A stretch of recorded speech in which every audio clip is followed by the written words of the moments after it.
Hello and welcome to the Home Assistant Podcast. This is episode number 77, I believe. Wow. We are live from the Home Assistant Conference here on Hopin. So joining me as usual, I've got Rohan. Rohan, good morning, good afternoon, whatever time it is. Hello. Good. Almost evening. Yeah. Well, there you go. I've been up since 6 a.m. or something to catch as many sessions as I could. It's been awesome. Wow. Okay. So I think let's just get into it, I guess. First of all, I mean, this is a live podcast, so I guess we have to do this live today. But this episode of the Home Assistant Podcast is brought to you by Nabu Casa. Wow, we've really stuffed that up. Can you believe it? I've stuffed that up? I'm going to start that again. 1 second in. This episode is sponsored by Home Assistant Cloud by Nabu Casa. Easily and securely access your local Home Assistant instance remotely without fiddling with any SSL certificates or any router settings. And that's why we pre-record that shit, right? That's right. All right. Good. Go for it, Rohan. So the cloud strikes again, kind of. So, and Paulus talked about this at the beginning of the segment, at the opening session rather. Where he talked about TP-Link, and essentially what happened is they made some beta firmware that basically closed out all of their local APIs and so on. So it sounded like all the users in the UK were no longer able to access their smart switches via local means. So basically what happened is Home Assistant, basically as an organization, Nabu Casa, and the Home Assistant community basically came together and said, listen, we want this back. Come on, you got to do better, that kind of thing. And essentially they responded and said, yeah, you know what, we'll release some beta firmware, just call or email TP-Link support with the MAC address. And basically they'll manually assign your device this firmware that apparently has that local API back. So that's I guess that's a good thing. So that's and to Paulus's point, this was sign of the community coming together and really leveraging this large community and the concept of open source and the concept of local control and pushing for everything to have that, right? And applying pressure and to their point, we saw this earlier with Hue, we saw this earlier with a bunch of vendors, right? Logitech, yeah, that's a great one. That one was actually really annoying because they did a couple in a row, which a lot of people were pretty upset about. So I'm just hoping it is a beta firmware at the moment. So I'm hoping that they'll eventually roll it out and make it a proper release for everyone. Yeah, exactly. So I think that's kind of where that sits, and I guess that's a good thing, right?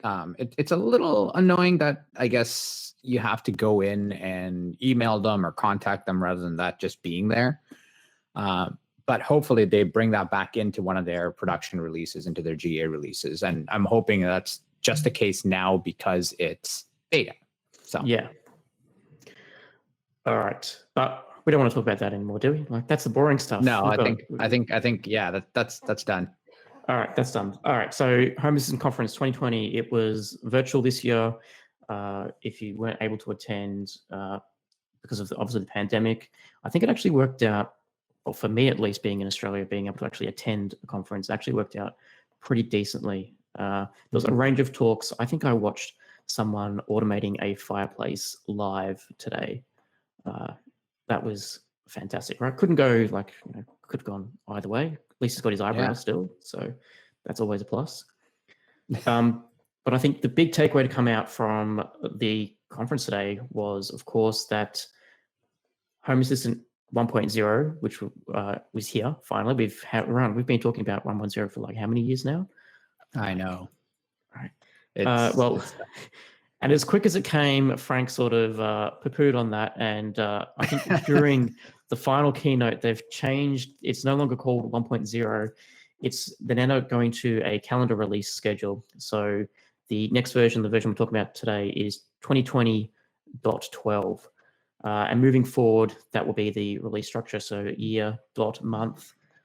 I don't know, Ron. I'm actually pretty impressed with. I think everyone's got a pretty good. They're confident with Home Assistant now. They're saying this is good as 1.0, but here's our new release structure. I think it's fantastic. I'm okay with that. Yeah, exactly. So I mean, they've removed the 0 point whatever nomenclature, and I'm good with that. I mean, I think the 0 point whatever makes it feel a lot more beta than it probably is too, right? So, I think in this case, I'm good with this 2020.12.0 as I think the first release. I see somebody saying it's funny. HA will never reach 1.0. Yeah, I'm going to take it. We had it for 2 weeks as the beta. I'm technically running right now in my home 1.0. So I'm going same here. I'm holding on to that. That's right. I have hit 1.0 and with Home Assistant, and then it's going away after that. But yeah. No, which is again, I think, and we saw a lot of the announcements, and we'll talk about some of these things in a little bit as well. But this to me is, usable at this point to I guess a novice user or someone that's not technical, right? I think again, features like Blueprint and things like that were just announced where I think that's key. Absolutely. But along with that now, what's happening as well is to go with the nomenclature and to go with standard cadences and releases, along comes a monthly release cycle.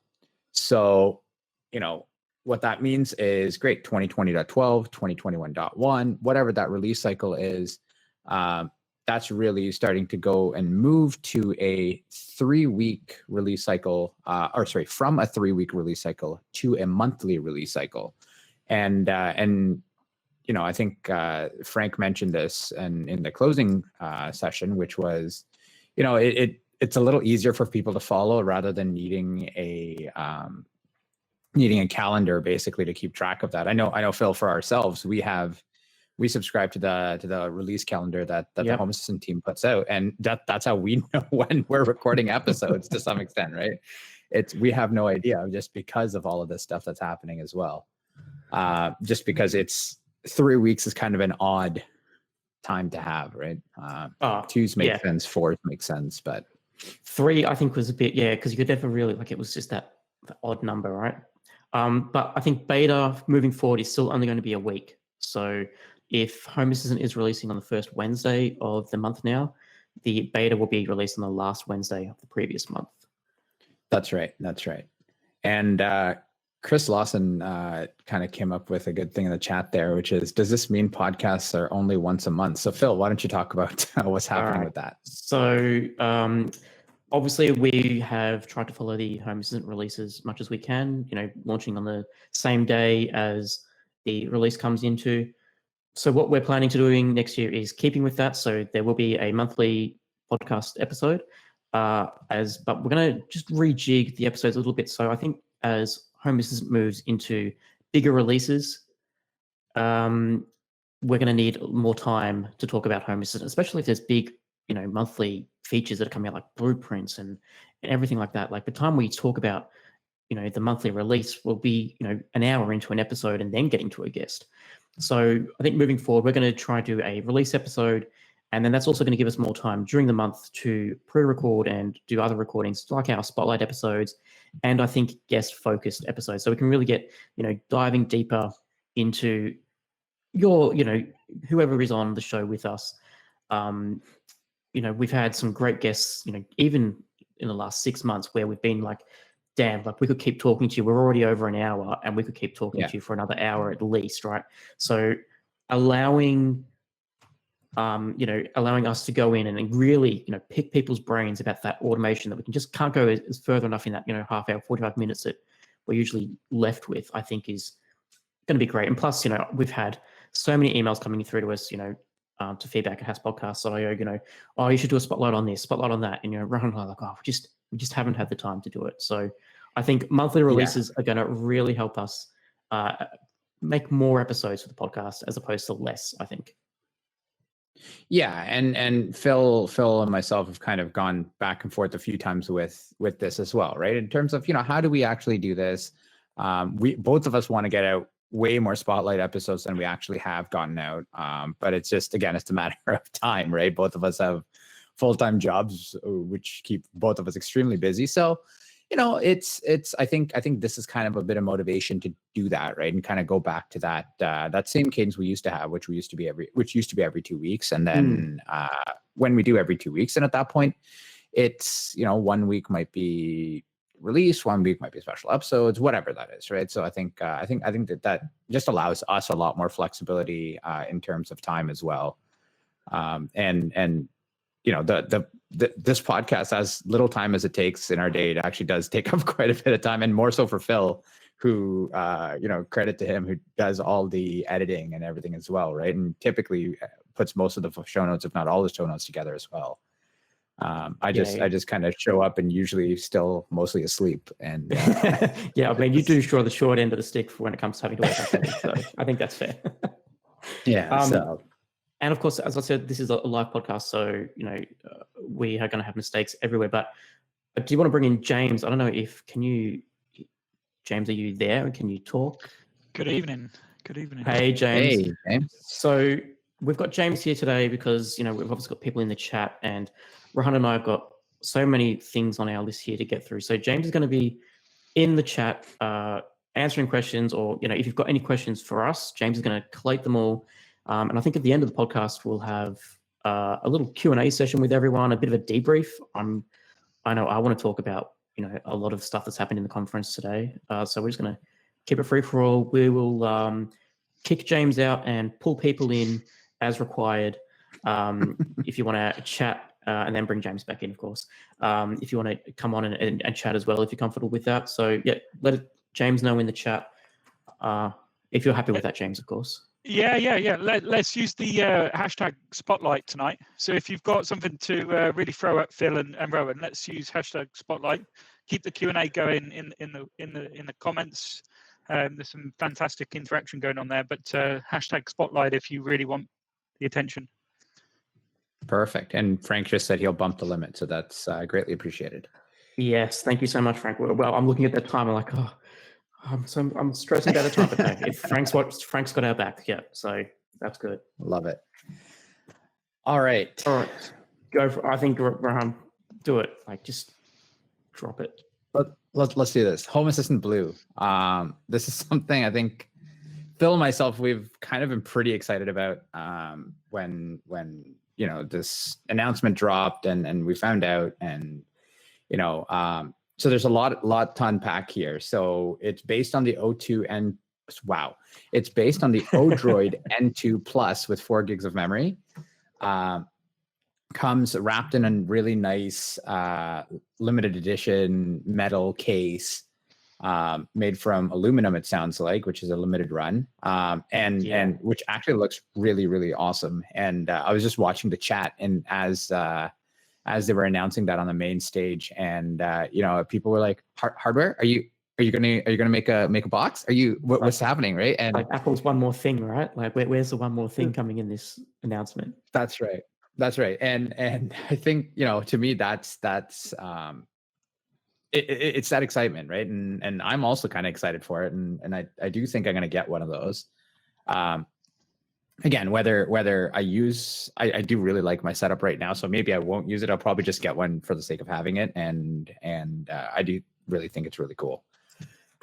They do say it's 22 times faster than the Raspberry Pi, which I've been pretty notorious for mentioning how much I don't dislike the Raspberry Pi as a platform. I dislike Home Assistant on my Raspberry Pi just because of all the issues I used to have with it, which is now a little different, right? Because I think what's happening now is that you've outgrown the Pi, right? And I think this is Home Assistant in general as an ecosystem has now outgrown the Pi. Yeah, exactly. Eventually, you outgrow your NAS, right, as well. So it's nice to have a nice device that can cope with this. Yep. Yeah. No, like eventually, that's exactly it. Yeah, you outgrow whatever you're using, and of course, like that's what we can expect. Yeah, exactly. One what else? It's about $140 US. Available from resellers around US and Europe, which is pretty neat. Comes with Home Assistant pre-installed, so you don't have to deal with that. And to me, this also lends closer to that 1.0 experience, right? Which is if like I'm just thinking, like, if I take my dad or mom into this, they have no idea how to install an OS onto an SD card and then run it that way, and then maybe change it to an external hard drive, whatever that is. They have no clue how to do that, right? And meaning I have to do that. But if they did want to get started on something like this, it's hey, great, go online, buy this box, and off you go, right? It comes installed. It's able to handle whatever, so you don't need to deal with, hey, how do I scale up tomorrow as well, I think. Absolutely. And I think, just that full out of the box experience, right? Like, plug it in, turn it on, and it just works. I think that's something that has been really missing in Home Assistant. And now looking back, you can see how people got to, like, how we've got to this stage where there is hardware being sold by Home Assistant, because the front page of Home Assistant has always been, download this for the Raspberry Pi. Here is a single install SD image, right? You just etch this to an SD card and Home Assistant will boot up. We've had HAS.io, Home Assistant OS, and this is clearly now the next logical step. And I think doing a limited edition run, obviously, pandemic has sort of put some brakes on how fast this thing could move. But I do think that a limited edition run is also a good way for the Home Assistant team to see how popular this is going to be, right? So yeah, exactly. And I think that's the, I think that's, at the end of the day, I think that's what it comes down to, right? And then and hopefully we do see this kind of taking off. And I know it's a limited edition thing, but I'm kind of hoping it's not, right, to some extent. I hope it continues.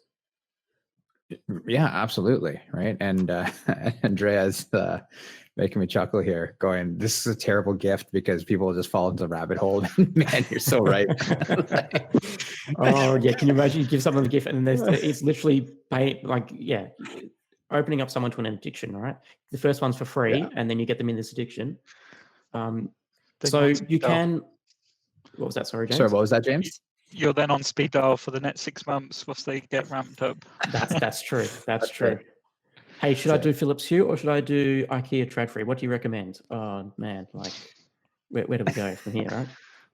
I don't know how to nicely say I don't care which one you say I can. No. Yeah, exactly. I did also appreciate that for those that do want to use or do want to buy, the hardware separately, once again, Home Assistant is really keeping up with that open source community, and they're publishing 3D models of the cases that you can print. Yeah. Obviously being plastic won't be that nice metal premium experience you'll get from buying directly from Nabu, Casa or Home Assistant. But, once again, great to see that they're pushing back and giving people the option that, you don't have to give $1 to Nabu, Casa if you really are that grumpy about it, right? You can print your own 3D printed case and get it in any color. You can choose your own color then, as long as you can obviously print it from your 3D printer. Exactly, which I think is a great option as well, right? And I again, people have different limits, different whatever in terms of what they want to spend on this stuff, and great, right? Hopefully this helps curb your addiction a little bit when it comes to home automation. Which, again, I'm not going to be one to say, hey, that's right or wrong or whatever. If that's what works for you, fantastic, do it. Right. And I do think it's great that people do that. So, and as much as I don't have a 3D printer myself, and I've been wanting to get one, a friend of mine just got one, and I'm told him I'm basically borrowing it for basically whenever as much as you want. So, yeah. I'll buy my own spools and stuff, but you're going to be on Thingiverse looking for random plastic things you can just print for the fun of it. Oh, it's the worst. I mean, the main reason I wanted to get one is I got some ESP 32s, and basically one of them is just basically controlling all of my Xiaomi plant sensors and bringing that into Home Assistant. Yeah. And so I just wanted to basically a case for that, so it's not ugly. And it's just right now it's literally just a USB charger plugged into it and just sitting there on a table, and it looks pretty bad. I think it looks cool, but everybody else thinks it looks pretty bad. So that's it's okay, fine, wrap it in a 3D printed case, whatever. So yeah. All right. So I think before we get to our Q&A, let's break down some highlights from 1.0. Yes. Sorry, my apologies, 2020.12. And I think the big release to come is blueprints. Now, this is something that I think is going to be an absolute game changer.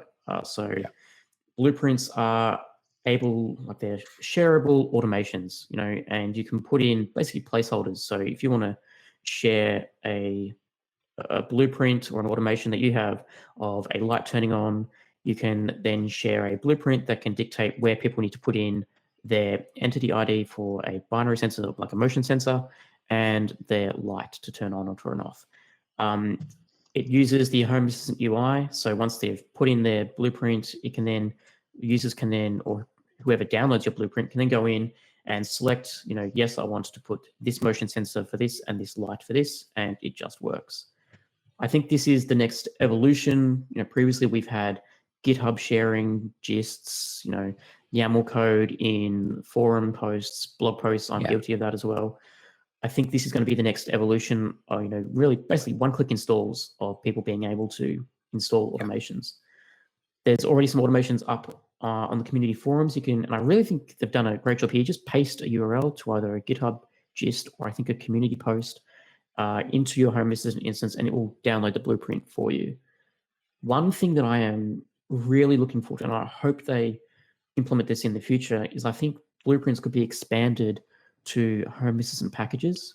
I think, I have one of my automations that a lot of people know me for is my not so binary presence detection.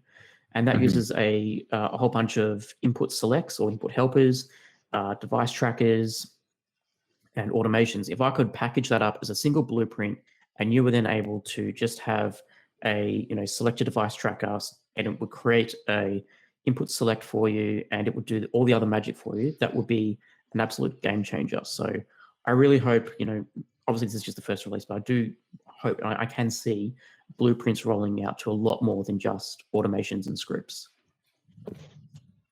Yeah, and to me, it's also one of those. It's a great way of. I mean, Phil, how many times have you helped me on some of my automations, right? With there's so many times when I'm sitting there struggling with templates and whatever. And it'd be kind of cool if you could take that. And I mean, you and I talk to each other often enough, and so you'll just ping me whatever. Yeah, but it'd be cool if you can just take it, push it to GitHub, because it might be more than just me that's struggling with that same thing, right? And a lot of my automations aren't uncommon. It's like, hey, tell me when something opens, tell me when something closes, whatever. Yeah, what was that one we did the other week? Like you needed an alert when your back door was left open for 5 minutes or something. Like my garage door, exactly. Yeah. Sorry, right, with actionable notifications and things like that. I think that's a great use case for that, right? And fine, we take that, we package it up and push it up as a blueprint, because fine, you help me one-on-one, but this exact same thing might help another 100 people. Absolutely. And then if you think about Home Assistant has had cookbooks on the website for donkey's years, right? Like this is going to be taking cookbooks to the next level. Like literally download a recipe, put your ingredients in, and you're away. That's it. Think of your blog post, Phil, with your washing machine and dishwasher reminder and others that publish YouTube videos and blog posts, just having a link to that blueprint. But that loops back nicely to, Rohan, your point about Thingiverse, right? What about a Thingiverse for blueprints? What about just touching on a point that Rick's touched on, a UI or an experience where you can go in and find these more easily within the community. So whether there's any thoughts or appetite to an improved experience to discover and find those blueprints that others have that others have shared. Absolutely. I actually think I saw in the one, because I was watching the live stream of the final keynote, and the chat was going off its chops, right? There was just, million messages a second, but I did manage to get a link of one message, and it said, what about a store for blueprints? right? And then I was thinking, well, that's a great opportunity, right? Like if you could create a whole bunch of automations and potentially like either give them away for free or sell them, and then Home Assistant, the project, can take a 30% clip like Apple, right? Like there's another Sure. revenue stream for Nabu Casa. There's a good incentive for people to share blueprints and create high quality blueprints. And you sell them for $1 or something, and if it help save someone a few hours trying to work out how to get this automation to work properly. Sure. But then maybe I'm Sure. thinking of a 2025, that's on the 2025 roadmap. Yeah, I mean, I also don't know if that's kind of where they want to go with it, right? In the sense that it's like that's also a lot of work away from core has that they'll be putting in. Yes, but yeah, obviously. I mean, at the end of the day, I love the whole concept of blueprints, right? I mean, it beats sharing something as a gist or whatever it is. I think that's pretty cool. Bob's just asked in the comments, where are blueprints going to be available? I believe there is a community, on the community forums, there is a special forum for them that you can access them from.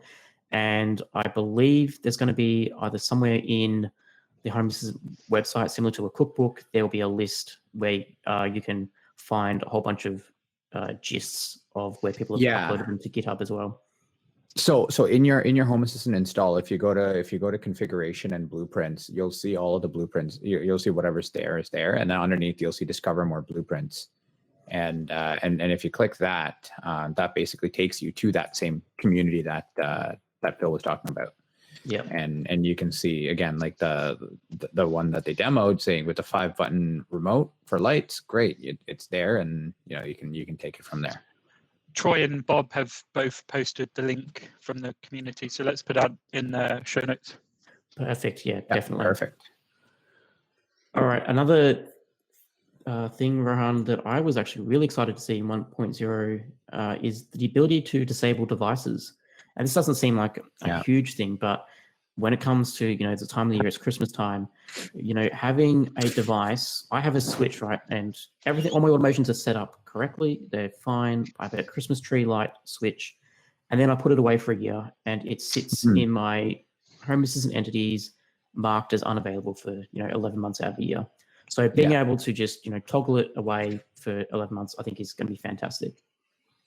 Yeah. And I think typically what the old process was is you disabled that entity, right? Where, and one device might have multiple entities, right? So as an example, if you have a motion sensor, it might have a thermometer in it. It might have obviously the motion sensor itself, and so on and so forth. So there might be multiple entities associated with that.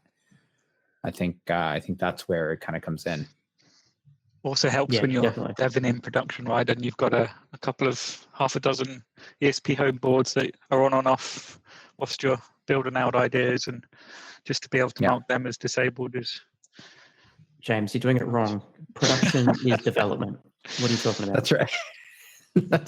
that's right. On my old. That's right. That's a DevOps philosophy, at least, right?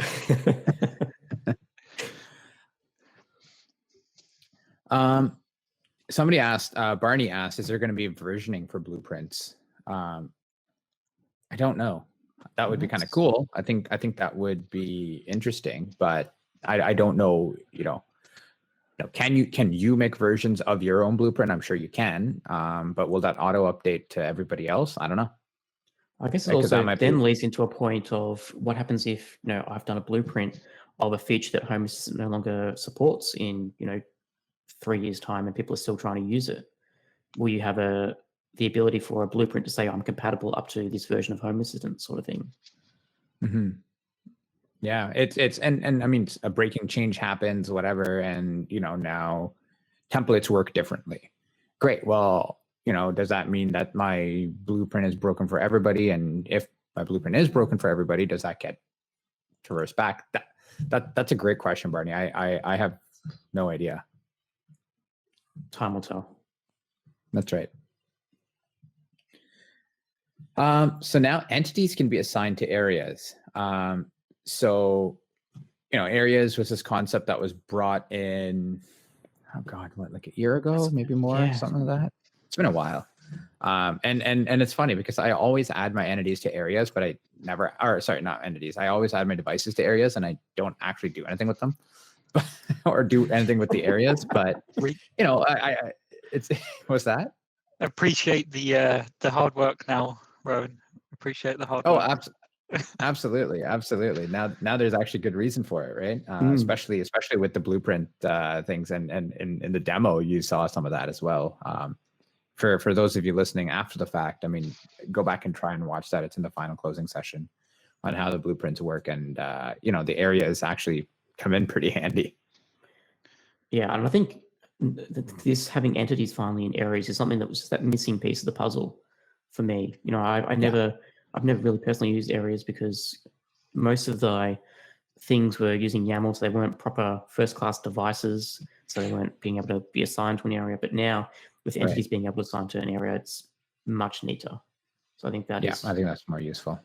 So I've got a really neat use case for areas and the mapping that is coming, and that is I'm moving home, right? So if all my areas were correctly assigned and I choose to put 5 lights in one room rather than 2, my automations hopefully will still work just the same as one room with 5 versus 2, right? We'll see where this goes, but I'm really interested to see how that whole mapping works and benefited from it in this example of moving home.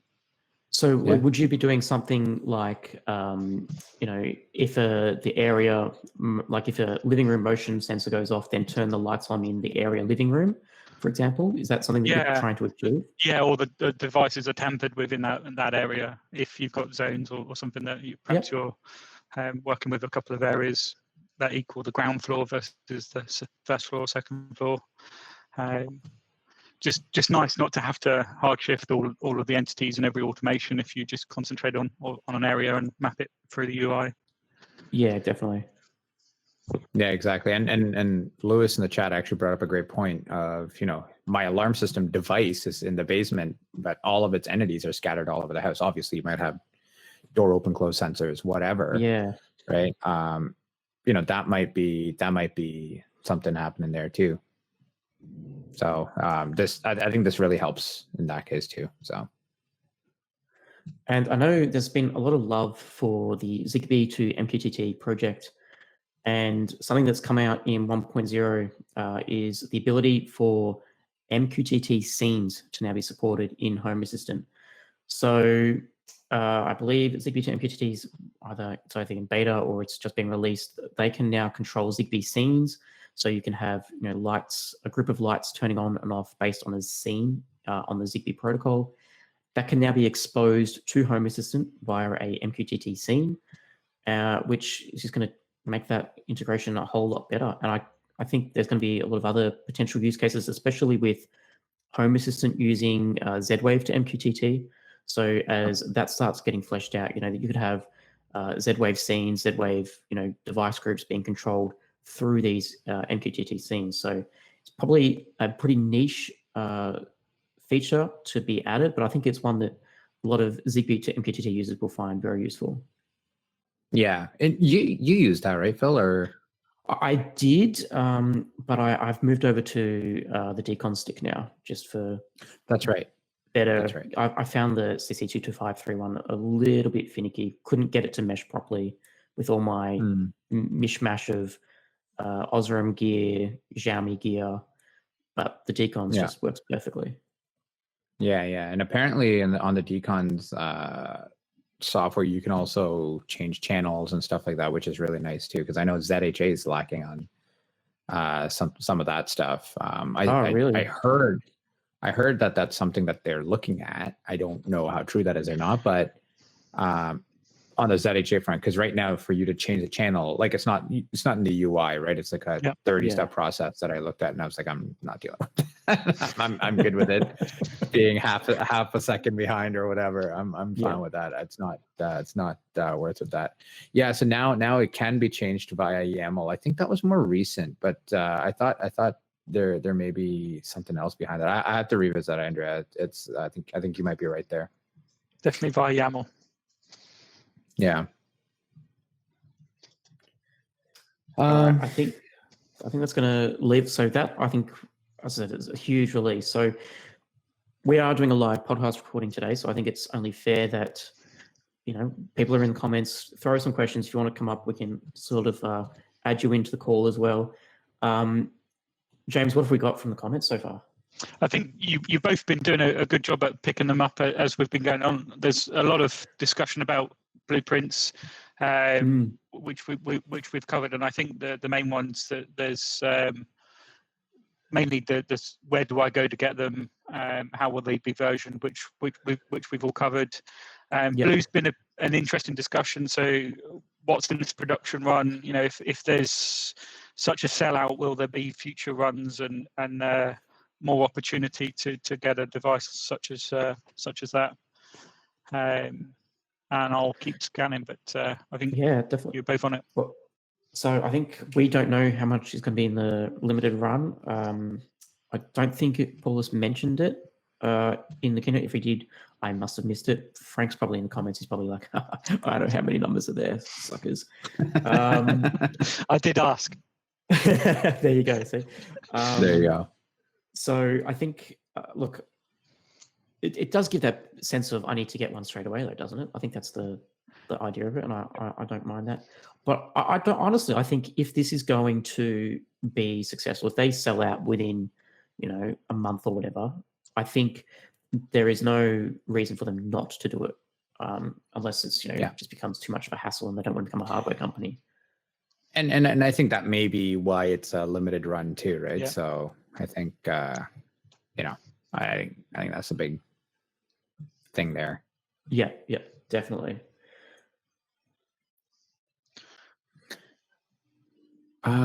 Somebody else asked, are we getting Troy Hunt soon?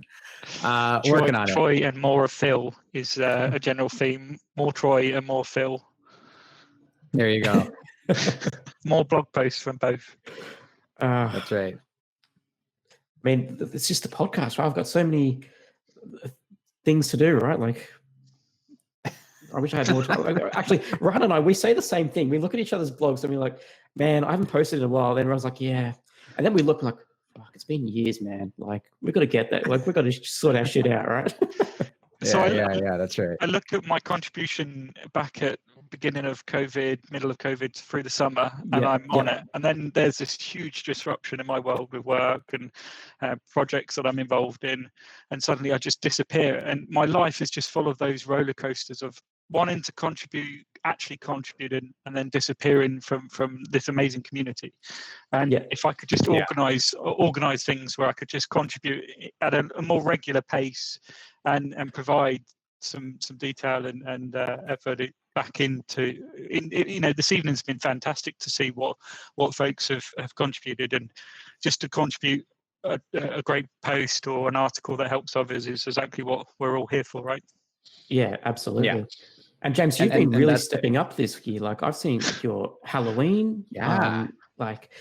Your Twitter has just been like, I always see your tweets. I'm like, yeah, like, James, like, slow down. You're making us look bad here, right? Tweeting and the Instagram is the easy part, right? But writing an article that actually makes sense and is easy for fun. It doesn't have a typo in your gallery, or it doesn't. Typo. That's just to learn. That's for others to learn from. But exactly, it's put in the effort. That curated experience from start to finish, and I've had some fun with my daughter. A lot of this stems. We talked back in March. A lot of the fun that I get from Home Assistant is bringing that experience to my daughter and stuff. And Halloween was a really fun experience, sort of made in a COVID contact-free. Candy dispenser and stuff, and even more recently with a reward system for my daughter, so she earns points on a star for doing well, and eventually she gets 5 points on the star and she gets a credit. And I've created this whole Home Assistant currency of credit, and we can transfer stars to screen time on her iPad or her amazing Nintendo Switch or money, right? And it's really fun. This is going to be the new Bitcoin. You have outsourced parenting to Home Assistant. Like, that is how much faith you have in Home Assistant right now to raise your child. That's right. That's right. So somebody up above actually asked as well. This is when we first joined, or when you first joined, James. I think I saw somebody. And I apologize. I don't know who it was. Was what are you doing to basically gamify your chores now at this time, right? So, and in all honesty, I think that's a great problem to solve right there, right? Yeah. Is that you're solving. Andre's helped massively with his contribution to the tag solution, right? But there's a series of things that we've got to do with kids, and that's the whole home learning and schoolwork. But there's a sense of chores that we want our kids to contribute and participate with and get them appreciating, but moreover just appreciation of others around us. So rather than can I have a drink, Daddy, can I get a drink and would you like one? That kind of behavior. And I've put a series of tags around the house so that I can scan. She's got one on her iPad. She can bring it to me and I tap it with my phone and it brings up this credit system. Would you like to debit or credit the account, right? And then I can give her a little point for doing well. But equally, I've got a warning mode and she gets two warnings and then the whole point system resets itself and back to zero. But it's fantastic to see how well that's improved, the contribution she has and the reality of chores and her needing to contribute to things. I can't wait for her to be able to hack this and give herself like 1 million points and be like, Already oh look, I've got there. enough points to go to Disneyland, let's go. I'm more excited for her to turn this around on you and be like, "Okay, Dad. Well, if you don't help me with my homework today, or if you don't do this, then guess Yeah. what? That's the thing, right? It's You're like, losing TV time." Yeah. That's funny. That's funny. All right. What else? Rohan, we I have? did see a question there. What are the board games on your shelf? Oh God. There's actually another full shelf with a stash underneath. I don't know if you can't see it, but No, we can't see. the ones you can see are kind of the classics: Monopoly, Category, Scrabble, Settlers of Catan. There's Sequence, which is like a card game. It's less known, but it's a pretty old game. It's basically like a multiplayer card game where you have to kind of come up with like 5 in a row or something like that. Yeah. And then Codenames, which is I don't even know how to describe it. It's a lot of fun though. You should look it up and get it. And yeah, there you go. The Rohan tick of approval right there. That's right. No, we've been really into board games through COVID and stuff because there's only so much TV you can watch. There's only so much of that, and it's just like, oh, it's killing me. Yeah. So, but yeah, come to think of it, I guess it's not the most because this view is exactly what my customers see too. So, I mean, if they're like, man, this guy just plays games all day. Like, why is my project taking so long, Rohan? Oh, I'm busy with this board game over here. Sorry, guys. Catan's like a 4-hour game, and you know. So, but yeah, no, I have a shelf underneath as well, which is just full of other stuff too. So, but yeah, we've been discovering new ones all the time and having fun with it. And yeah. Meanwhile, while you play that, Rohan, Phil just attends his ferns, right? Yeah, exactly. Right. Like this guy over here is like, obviously he takes up so much water. It's not fake at all. It's not artificial. That's right. I have to water it every day. That's right. He's got a koala there too that he's got to feed and feed the bamboo too or whatever. We call them drop bears here in Australia, mate. Like just be careful. All right, I'll get you. Right. Yeah. So to put you both on the spot and probably detract from your agenda, you've had quite an incredible year. One that's made us more remote than ever with current times. What's your highlights through the year with your episodes? There's a couple that come to mind for me, and that's the use cases of Home Assistant in a non-home sense. So we had Billy back in episode 70, where he was managing his batteries for his gardening and landscaping business. You've had Matt back in episode 66, where he was monitoring industrial equipment, and then there's been countless other examples, as well as this evening with the fire station paging system example, and a number of others. What stands out for you this year? I think for me, it's just how people are using Home Assistant to aid in working from home. Either I think the Mac app for Home Assistant came out this year, and just being able to detect, if a webcam is being used, so that that can then toggle lights around the house to say, I'm at work or I'm in a meeting. Those little things for me have been a really good highlight. And I even saw someone posted on Twitter a little box, and I think it was just a Raspberry Pi or Node something in it, and it had 3 lights, for the kids. Dad is in a meeting, I'm got my headphones on, or yes, like traffic light, red, green, or yellow. So I think those sort of things have been really cool, just to see also, like, generally when we do a podcast, it's, I do this, I do my presence and all that. But this year, I think it's really had to change because people have got more time at home. And we've seen a lot more interesting automations come out of that too. Yeah, and I think exactly, kind of piggybacking on what you said, Phil. There's been a lot of that kind of stuff, and especially with newer like switches and stuff like that. Like one of the it's something I actually saw on Twitter that somebody had made and posted is, somebody did a what is it? I actually have the thing open here. It's leveraging WebEx endpoints APIs for in-home notifications. So basically, if they're on a WebEx, they're Innovelli switches, which have the programmable LEDs on them. Basically, they'll change color. So, if you see that the switch is red, don't interrupt me while I'm on a call. Like that kind of a thing, I think is really interesting. And this can kind of be done by whatever. I mean, in this case, this is like this is specifically to WebEx and specifically to Innovelli switches. But I mean, really, the concept is still kind of the same, right? It might be something like a sign. Like I know, Phil, you have typically when you do podcasts, you have like a podcast mode where the lights go red behind you, right? And correct. And I have a little Rohan on air sign behind me, which I have not automated, but the idea was for it to do the same thing. Right. And or if I'm on a call, same thing. Right. And a lot of times what happens is my partner, she'll come down and like wave at me or something if I'm on a customer call because she's not sure. Right. And so things like that I think help as well. Right. When you are working. So yeah. James, have you got any reading material for your reward system? Have you got blog posts written up for that yet? So that's going to be my Christmas write-up, I think.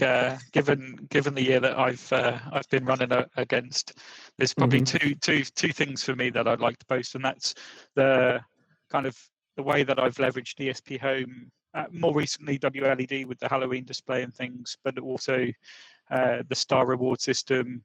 How I've leveraged tags and stuff for that. But there's other ideas I posted just this evening. Moving into a new property, I want to put a number outside the house and illuminate it. And I'm just going to put some addressable LEDs in that and have a bit of fun. Can I just say on that, you posted up 2 photos with 13 and one was like nice and the 2 digits were next to each other. Keep it clean, man. Like, don't put them. What was your thinking having them separate? The light, I think it comes to life when they're lit and the separation. Maybe the brickwork behind it as well, all extra and stuff. But I think the vote is together. Without I think it looked clean. Maybe it could have been the angle you had on the photo too. Like not being. It depends how much light can shine around it, I guess too. Totally. So there will be an article coming, and I'll make sure I share that around. But folks tend to find the content as they. Can we have a little spoiler? What's the interface for you to deduct and add credits? Are you using Lovelace for that, or have you got? No, I've tried to automate it. You know me. I try and do this with as much automation as possible. Absolutely. So it's all driven through tags. So the star LED star has a tag sticker on it inside the plastic, so I can read the tag through it with my phone. Florence's iPad has a tag on it, so she can come up and say, look, I've earned this credit, or I've done this. She also has a Magic Cards 3D, not 3D printed, but inkjet printed debit card. So that's her card that she carries around with her in her little bag. So when we're out getting an ice cream, she's like, Daddy, can I get an ice cream? And I'll pay for it. I'm like, okay, of course you can. But it's an actionable alert.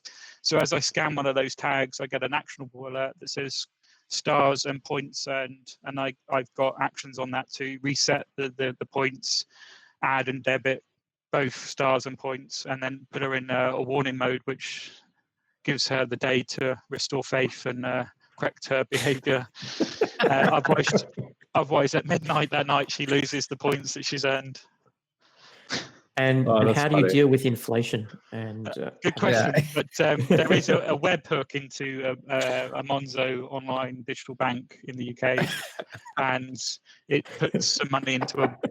She can debit her stars to a digital savings pot that I've created in my bank account. So it's actual physical money at that point. Oh my God! So so just to confirm, Home Assistant has access to physically move money around for your based on your point system that you've developed. Well, yes. Yeah. Moving it from my current account to a savings pot, with the beauty of webhooks and the joy that is. You are a crazy cat, James. That is a lot of trust, man. We're talking miniature pounds here, but still, all it makes is a rounding error on your part, and those miniature pounds. That's right. You're now overdrafted for a couple $1 million, and all because your daughter wanted that extra ice cream. That's right. I'd love to make that mistake. Working in production. Oh man. Yeah, that's it. You must be really glad they released 1.0. Now you can have some faith in that. Oh yeah, I'm actually using proper software, not beta anymore. That's funny. Right, let's start over to the comments. If you've got any questions, we are live here, so let us know. I did see Bob had a question. Can you talk about the Mac client, and will there be any other endpoint clients like Windows 10 or Linux to supply sensors we can plot to use or trigger actions? Yeah, that'd be cool. I don't know. The problem is everything's community driven. Like the Mac app sort of came out of the community, right? Like it wasn't, Paulus wasn't sitting there going, "Hey, let's make a Mac app," right? Like someone actually did it because they had a use case for it. So I think definitely people that, if someone's good with Windows, James, I don't know if you've got any hookups at Microsoft that might be able to help you out. Definitely could, if the community's there and they can make it, then it just depends on the community. That's it. And since we had Paulus on the show, I know because he was kind of like, what do you think of it? I'm like, it's cool. And then he was like, that's it. Right. Yeah. And I think since then I was like, okay, maybe I should play with this a little bit, and I did, and it is kind of cool, right? I mean, there are sensors that it pulls from your laptop and stuff like that, which I think is really neat. So and I haven't quite figured it out. I am pulling it. I don't know what I'm doing with it yet, but it's there. Right, just to say, okay, this is how much battery, how much whatever, and might be more useful on a more critical device than my personal whatever MacBook. But I guess my number one thing comes to mind is the privacy element. So whether that's the Mac app or other apps, right? If we put that or deploy that app onto our partners' phones or our family phones for them or behalf of them, do they understand the data that's passing from their phone to Home Assistant and what can be accessed as a result of that?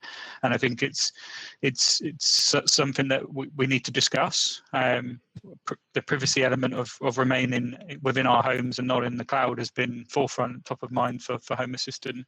But with all of these clients that connect and send data, there has to be that element of privacy at the forefront of those clients. And while during setup it's obvious and you go through the different warnings that the onboarding experience provides, it's that longer term, the updates brought these other 5 entities or sensors, and that's getting sent to Home Assistant. So I think privacy remains top of mind for me with anything, regardless of the client or platform. And on the topic of privacy, how do you handle that from your daughter's perspective? Like when I was growing up, like my parents didn't have the ability to put GPS trackers on me, but now, we do have the ability to do that to our children. Is that a concern for you? Like, do you think your daughter has the right to have some privacy from you? Totally. I'm not tracking position or location at all. Particularly, I have my daughter some of the week, so I wouldn't want to intrude on her mother's life either in that way. So mine's more about making our lives more fun, more exciting, and more embracing that digital age and getting her involved in some of that automation. So we had the star chart on the wall. The principles that I've replaced are the same, except they've been made more consumable and more automated and more accessible across devices rather than just the wall by the front door. So I think Florence is fully aware that when she goes in her room, the lights come on, and that's triggered by presence, whether it's her room or any other room. There's things like the reward system that I've built with her, and she's helped with that. She's been a big part of the edge cases that she throws up. But I think it's about that inclusion factor and working with the family, working with the individuals using it, and making them aware of the nuances of what's going on in the background. And we're talking about a 7-year-old, so some of it she'll nod and agree and go, "Yes, Daddy, I get it. I get a point if I do this." Maybe later we'll discover that it's all torn up and she won't be earning any points at all. But I think it has to, that privacy part, that inclusion part, has to be a discussion at least. Yeah, absolutely. Another question I just noticed here, Rohan, naming of episodes, number 77 or 2020-12 for us? I don't know. I think our episode numbers have really become obsolete as of late. The more spotlight episodes we've done, I think there's more episodes than 77 in our feed. I think as we get into next year, episode 78 will be the next release episode, and then 79 will be, potentially a spotlight or going into someone's home sort of deal. So I think, episode numbers will become less important for us.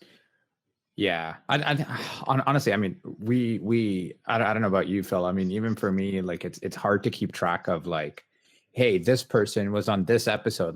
If somebody was like, "Oh, this guy on that you had on episode 30," and I'll be like, I got to go look up.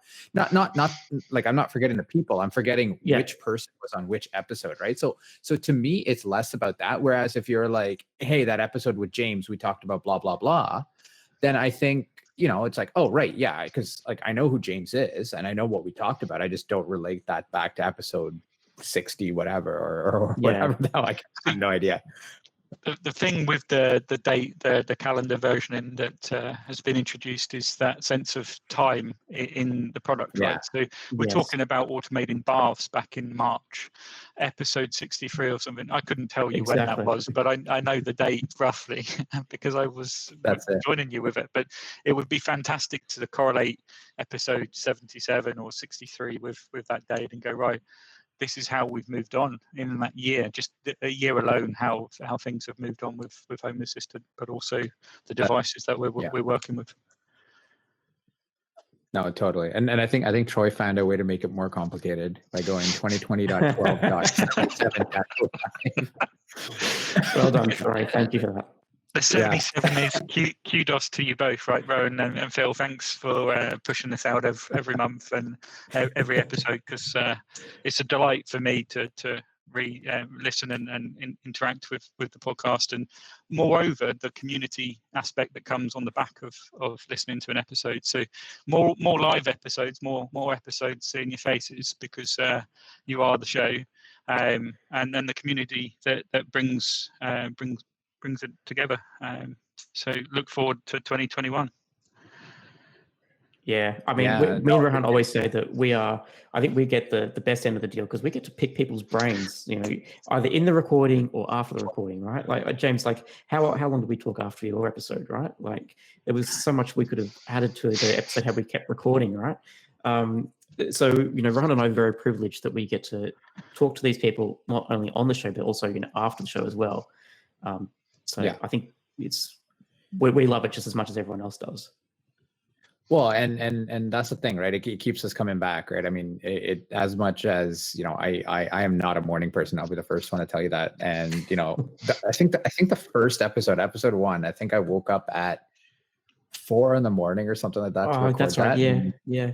Because we had I Dan, was who was just- New Zealand, and that's even Right. a worse time zone than Australia and Canada, right? Oh, yeah.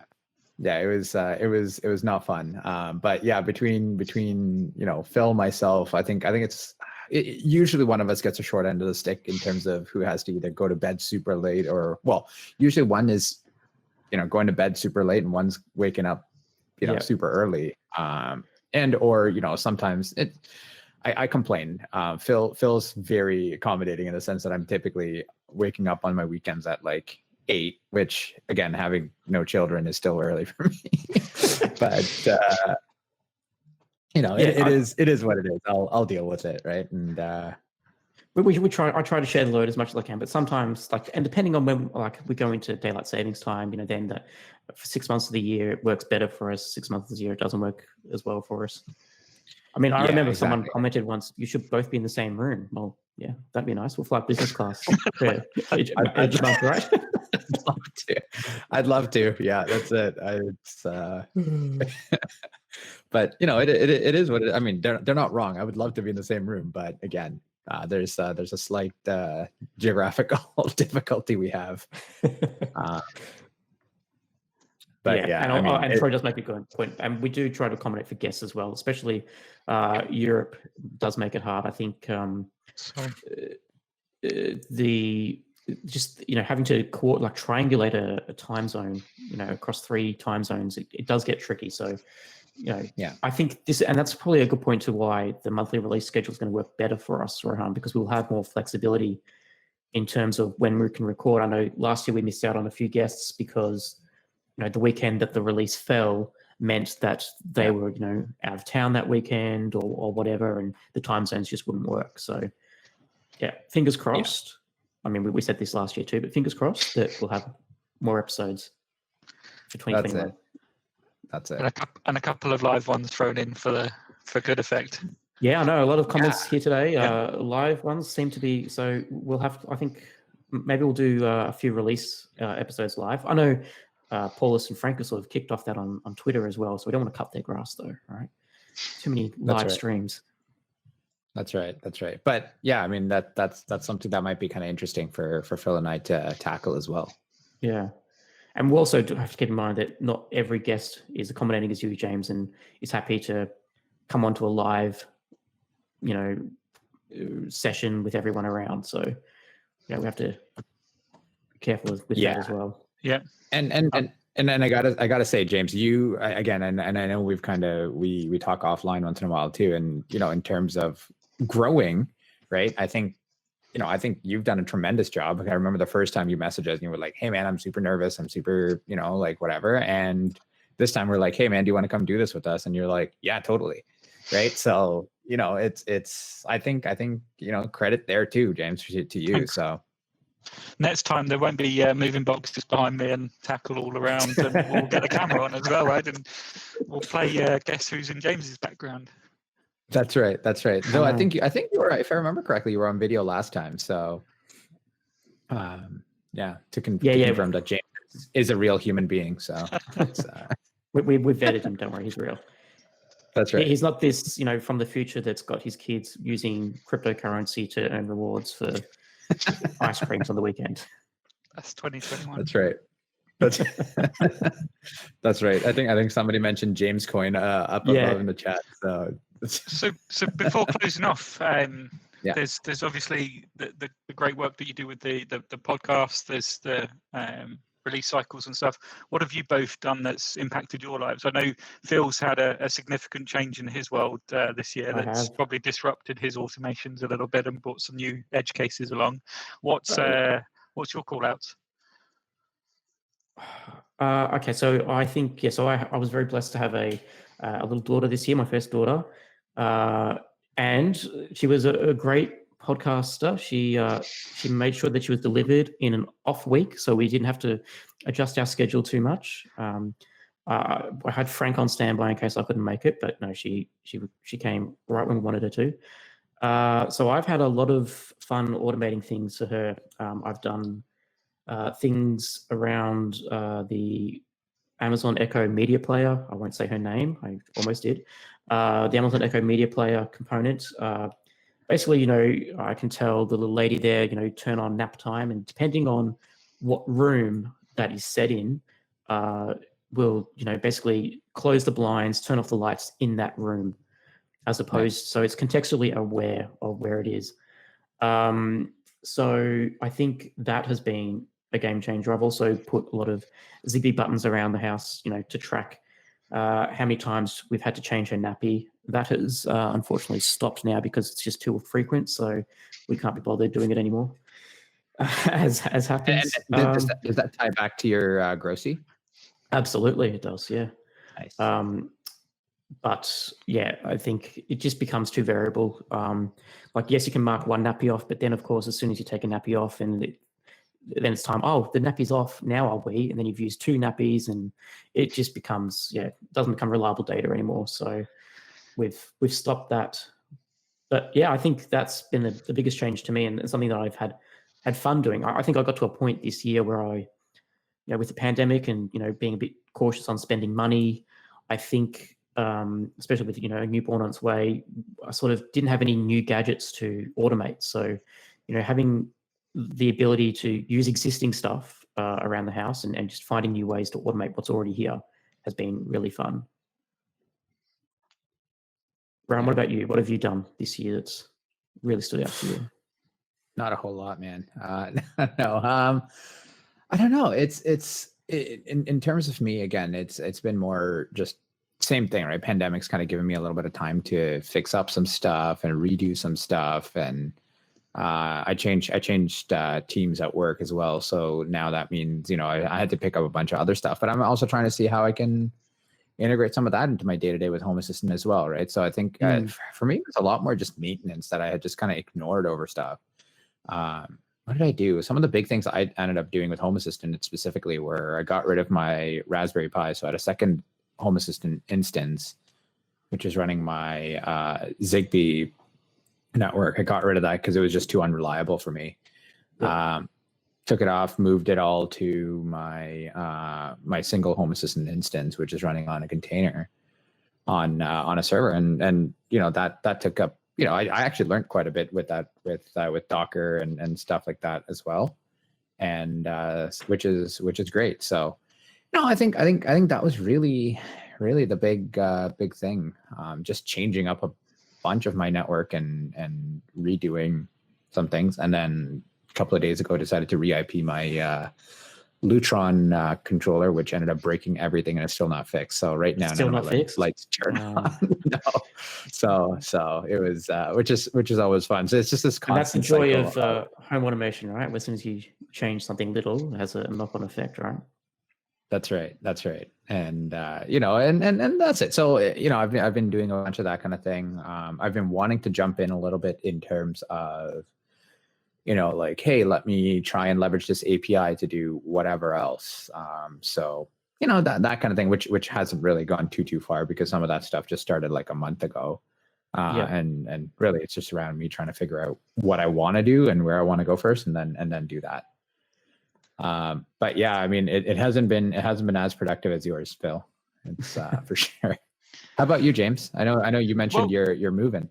It's been quite the year for me. I certainly had quite the ride after joining you both on the podcast. So I've done some crazy stuff with hot tubs and the barbecue out in the garden, through to just hardening some of the automation that I have. So I'm leveraging zones a lot more with some of my presence. So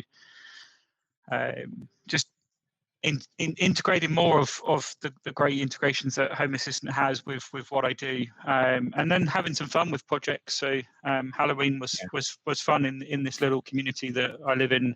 There's a few hundred of us in a few streets, and we've got a WhatsApp group, and we kind of said, look, let's not have the kids knock on front doors. Let's do something that was more of a treasure hunt. And when I heard the word treasure hunt and Halloween, I thought, right, if kids are Here we coming go. around looking for a little ladder, I've got to spice something up with lights, and I brought smoke machine and had moving effects and stuff, and it was just beautiful to see the joy in the kids. The sweets are getting thrown at them, and smoke's going off, and spooky music's playing, and just to link all of that together so easily. And the word easily there is, this was knocked together over 1 or 2 evenings in the week up to Halloween, and to see it have such an impact over all the kids in the community was beautiful. And then I think for me, the second half of this year has been really tough with work and increased priorities. So it's really been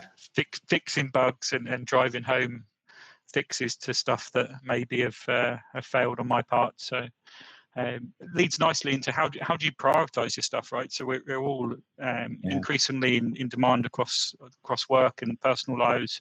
What's the thing that makes you think, right, I'm going to sit down this evening or this weekend or today and go, right, I'm going to build this or work on that or fix this issue? How do you prioritize that in your home assistant worlds? Whoever yells the loudest. Yeah. really, that's what it comes down to. I think whatever frustrates me the most at the time. I think so. Last night, so I got up early this morning for the conference, and when I got up, I noticed there was a couple of lights still on, and they shouldn't have been on, right? Like, so that'll like, I've thought about it, but now I probably won't get to that until it really annoys me, right? Like if I'm sleeping and they're left on, it's not going to annoy me. But if I'm sitting in a room and the lights go off, then damn, like that's going to really frustrate me. So then I'll prioritize that. But I think, that's really like whatever really annoys me the most is how I prioritize it in terms of bug fixes, in terms of features. I don't know. It depends what cool things I see on Twitter or Reddit, really. Do you track those when you see them? Do you go, right, I'm just going to make a mental bookmark or post that to sort of Evernote or OneNote or something? I make a mental bookmark, and then the next day I'll forget about it. And then I'll see it in a few months' time and go, oh, that's really cool. I remember I was going to do that. Yeah. Yeah, that's it, right? Or if I'm buying something, like, if I'm buying whatever, will it work? Great. If it does, then, or if it's a smart something or the other, then cool. Then I'll bring it into Home Assistant. And but Phil and I were talking about this. A lot of my purchasing decisions are also based around, and it sounds like yours as well, Phil, is based around, will it integrate with Home Assistant, right? And based on that, that's, why not, right? And there's certain things that, like, sometimes it's great. So I mean, things that do integrate, I end up having a blast with, right? And just saying, okay, cool. What else can I do with this, right? And I start looking up use cases and starting to see what people are doing. And this is stuff I do at like 2 a.m. when I probably should be doing, well, nothing and sleeping. Yeah. But on a weekday, right? So it's like, I'll open my phone and I'll see all the tabs that I have open in my browser, and it'll be like, some rant, like I'll be Googling, like integration name -API, integration name -Home Assistant, or something like that. Just because, you see someone using it, like, all right, how can I get this, right? Yeah, I've also learned to look quite a bit for, what doesn't work with that integration, right? Before I buy something. Which can be harder. Good thing I did. That's it. Well, I was going to buy a TP-Link outdoor, what is it called? Smart switch or smart plug. Yep. And that was the day the advisory came out, and I was like, oh, maybe I'll hold up on this one, right?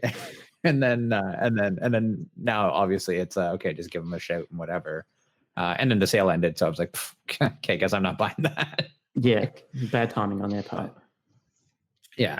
So, and does new features change your mind on your investment? So for me, I'm using Ring as an alarm and cameras, but as I've dug into some of the iOS features of the app and being able to stream a camera, it made me buy. I found some incredible RTSP cameras or have it with an RTSP feed, and just being able to get that notification, hit it with the push press, and see the live feed. I don't have to open an app. I don't have to interact with it. It's just there, and it's like, well, do I sell my Ring equipment and get better devices? Yes, for one thing, but how often do we go through these cycles of change and development and change for the better, right? Yeah. We're getting far greater things out of technology now than maybe a year or two, and the suppliers are certainly going for that cloud model where they want you to subscribe. Absolutely. I think Dr. Z's just Dr. Zed's just put in the comments very nicely, if there's no RTSP, then he's not going to buy it. And I think that is absolutely fair. Yeah. I think back in the day, I didn't care as much. Now I do, right? But at the same time, like again, I have a Ring doorbell, right? But am I going to go rip it out? No, probably not. Maybe. I mean, if there's if whatever is replacing it is, inexpensive at the time or like, a great sale, or it's given to me or whatever, sure, absolutely I will, right? But I also know that I'm really bad at selling things, so it's literally just going to sit in my basement and rot until I need a new round of whatever. Everyone's got the box of home automation gadgets they haven't integrated yet. Everyone's got I've got a basement full of it, so yeah. Marley's got a good point. It's that balancing of replacement as well. Think of the environmental damage that we're doing in that replacement, but also think of the security changes that happen between devices and protection, and that point about privacy I made earlier. Does that Nets device give you better privacy or less? And I think that's an important factor, is the sustainability of this world that we live in. Yeah, absolutely. And for that reason, especially if it's and exactly what I said about the Ring, right? But plus one to that, right? Essentially, like, I'm not going to just throw something away, not only for the money part of it, and not only because I've already spent that money, but it's also because, what kind of damage is it doing?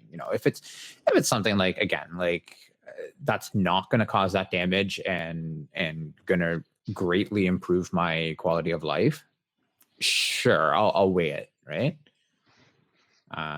But yeah, I don't know that it's going to be like, I wouldn't just rip something out for the sake of ripping it out. Yeah.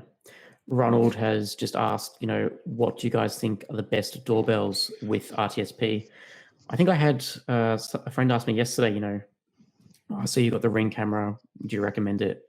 The Ring comes with subscription, no RTSP. I don't recommend it anymore. It's, if the internet goes out, the Ring camera doesn't work anymore. Like the Ring doorbell doesn't work anymore. So I think Eufy have, and I could be wrong, I may have read it somewhere, that Eufy has local access only. Otherwise, I think maybe just even rolling your own, if you have the skills to do it, something with like an ESP button and a camera or something like that. But yeah, and as Marley just said, Doorbird as well, it does get expensive. But I think doorbells are like I think they're a bit tricky at the moment. Like there's no real best solution. If I was to lean in and replace some of the hardware that I've got, I would be definitely going down the Z's route and going RTSP, and think of the integration that I have, whether it's through a stream with my notification on my phone, through to the pop-up on my telly, and being able to grab a snapshot from the feed. Just being able to access that stream is so important. And one of the other things I've messed around with this probably this quarter even, is and getting more local image recognition and going, and the limitations that Rings presented me kind of led me to go out there and mess around with a couple of cheap cameras to see the impact and disturbance that it will have on some of my other equipment. Yeah, and I think if I was to redo it today, I may literally just DIY it, right? I mean, there's some people that have got some great tutorials and stuff on, and I think somebody mentioned ESP Cam, and things like that I think are great alternatives, right? Absolutely. So Jason just asked $20. Yeah, Jason just asked, AWS Sidewalk, terrifying or just regularly scary? What do you think? Scary, and that's that privacy point for me. Is being able to have some control over this, and some routers in the UK used to come preloaded from the ISPs, where they'd have an open network for their customers to join, and they would piggyback on your connection. All of that stuff is something that would really worry me, and more recently, I think I consider privacy more than accessibility, in terms of, can I get it on that device and that device over where the data is. I think from my point of view, I understand, like, from a technical point of view, like, they can make it secure, and I understand, like, it's fantastic from their side. What I didn't appreciate was that it was forced upon everyone. It was this is happening to your device, deal with it sort of thing. There was no, I think from a public relations marketing perspective, Amazon really dropped the ball here. And I think, for once again, we talk about this, in terms of, TP-Link or Logitech Philips Hue reaching into your home and disabling something that you use. Well, this is the opposite. This is Amazon reaching into your home and opening up their devices to communicate and use your internet, basically. So I think, with everything being cloud connected and a firmware update away, I think it just reminds everyone of, we are really renting these IoT devices from their manufacturers while there is firmware updates. So I think that's where Amazon's really dropped the ball for me. Yeah, and so Carlo brings up a good point, which is, the only way for it to work is if it's opt out, and most users aren't savvy enough to turn it on. Which I do agree with, right? But I think my issue with the whole thing is, I don't know that, just simply how quickly they made the decision to do something like this, and maybe today it's private and today it's, whatever, right? Like it aims to protect my network, my home, whatever. I don't know that tomorrow that's not, or that will be the case still, right? And the thing is that it can change on the fly.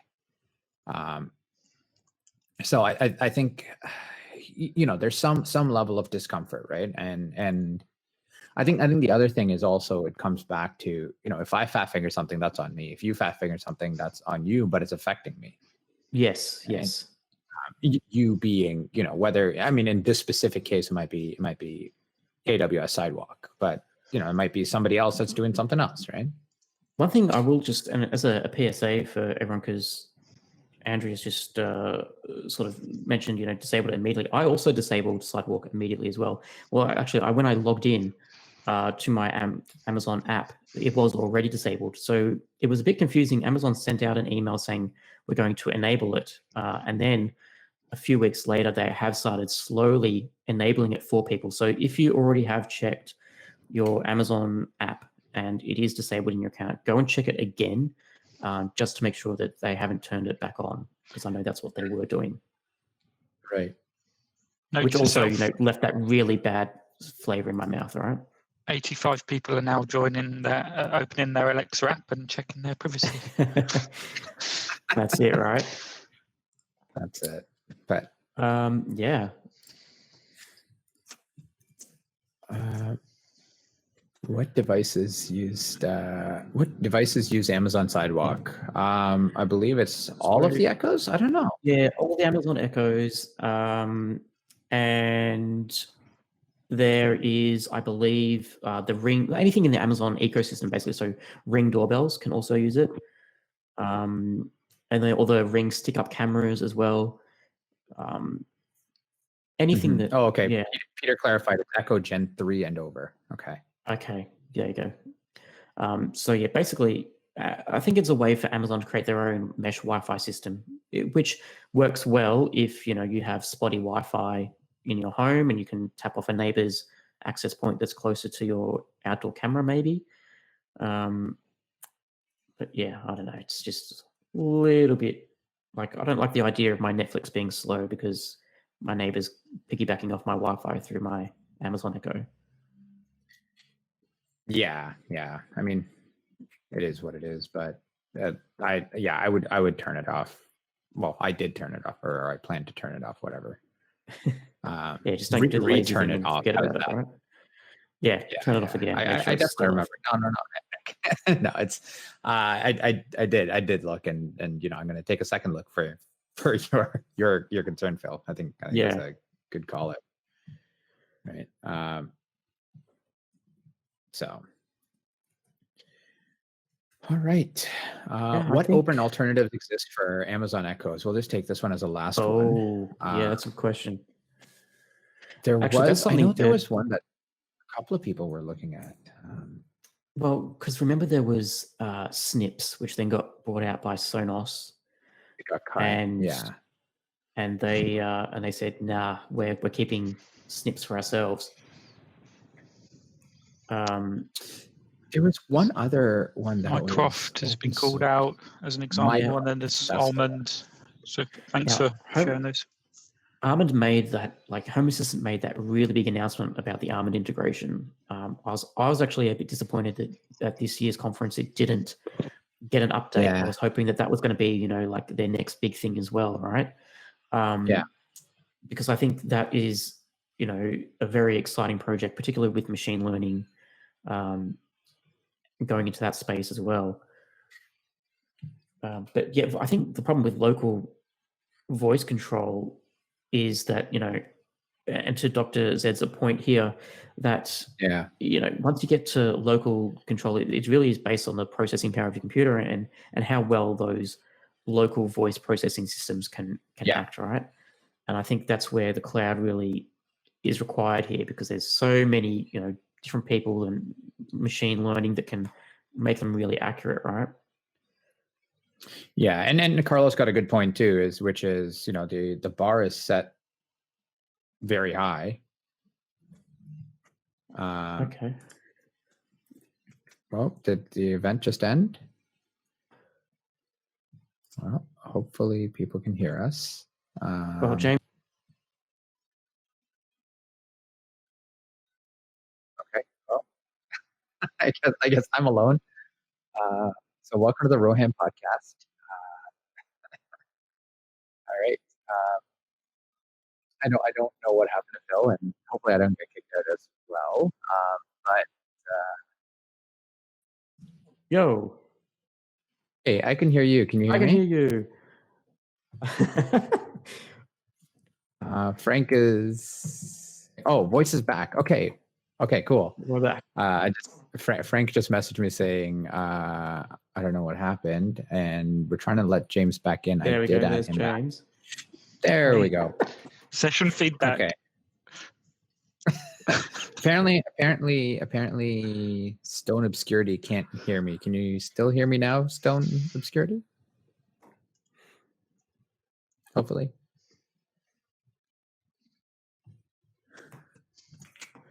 We said this was going to be live. It was going to be raw. There was going to be mistakes. We weren't wrong. We weren't wrong. I'm gonna try reconnecting as well as everybody's suggesting. Give me a sec. All right, no problem. I think everyone who is has managed to stay or has come back, because I know looks like the number of viewers has dropped down as well. Yeah. There we go. All right. So hopefully now everybody can hear me. Yeah. Yes. Thank you. Okay. So I forget what we're talking about. I think we're talking about Almond and how disappointing it was. And yeah. I think there's still some merit to the platform. Just so none of this stuff is going to be recorded. I think maybe it will. I don't know. I'm recording. I will put it in.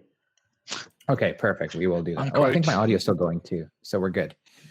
All right. So, but yeah, I mean, I think that's right. And I think there is. I mean, Phil, to your point, I think having that local voice control also means that there's a lot of stuff that doesn't get updated. There's a lot of stuff that's, it stays very static, right? Yeah. Whereas I think, and Carlo had actually mentioned that, the big players have kind of made it really hard, right, to Well, they've set the bar really high, essentially. Because you expect it to work, right? Like if you come into a home and start talking to the speaker and it doesn't understand you, well, what's the point, right?